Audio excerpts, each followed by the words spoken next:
How to Win Friends and Influence People was first published in 1936. This is a book that withstood the test of time, because 80 years later, people still read this book. In this video, I'm gonna give a few examples where I used the principles in this book. So I finished the last class of the semester, and I wanted to go home and visit my parents. Now, I didn't live too far from the university, so I had two options. One was to take public transportation, and the second option was for my sister to drive me over. So I give her a call and I ask her, can we drive home today? But she gives me the bad news that she wants to stay another 2 days. So at that point, I really wanted to convince her to drive home today with me instead. So automatically, the first things that come into my head are the reasons why I want her to come today. The bus will take 3 times longer. I have a heavy bag to carry. I'll have to wait at the bus stop for a long time. I really would prefer to be in a car than in a public bus. But are these the things that I told her? Well, the principles from this book came into my mind, so the reasons I told her were a little bit different. I gave her reasons why she would prefer to come over today instead of 2 days later.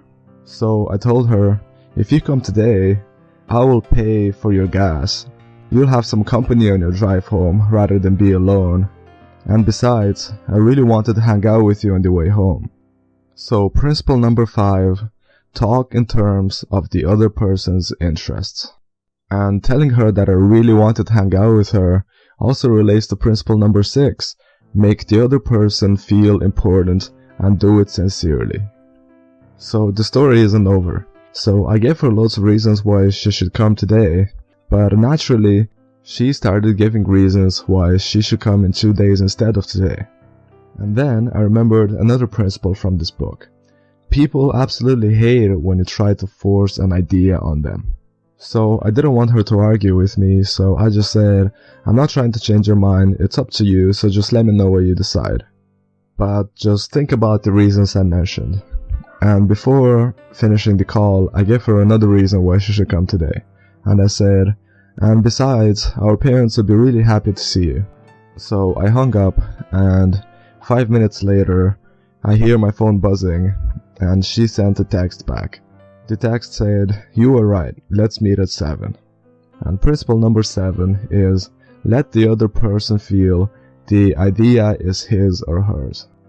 So here's another story. So I was away from home for about 3 or 4 days when I didn't see my girlfriend. So I came back and I asked her what has she been up to for those days. And she said that she saw a nice movie, The Wedding Singer. And she started telling me about the plot of the movie. I could tell she liked the movie and she was telling me about it enthusiastically. But the thing is, this movie is quite old, and about 10 years ago, we had the DVD of the movie, so I've seen this movie about 5 or 6 times and I know the plot very well. And my instincts were to say, oh, I saw this movie many times before. But I remembered a principle from this book, so I stopped myself from saying that, and instead I just smiled and listened to her as she enthusiastically told me about the plot of this movie for the next 5 or 10 minutes. And it makes sense to do that. Why would I stop her from enthusiastically telling me the story about what she watched over the weekend? And this relates to principle number 4. Let the other person do a great deal of the talking. It also relates to principle 6, which is, be a good listener. Encourage others to talk about themselves. And to go back to the story for a little bit. So, while telling me the story about the plot, since I knew the plot really well, I noticed she made a few mistakes about the plot. It was an instinct to tell her, actually, that's wrong, what actually happened is, and tell her what actually happened. But what would I really gain from that? So again, I decided to bite my tongue, and instead, I just said interesting and smiled as she kept going telling me about the plot. Principle 2. Show respect for the other person's opinions, and never say you're wrong. A lot of these principles seem like basic social skills, but think about it. But do you actually do these things, or do you just know them but often break these principles?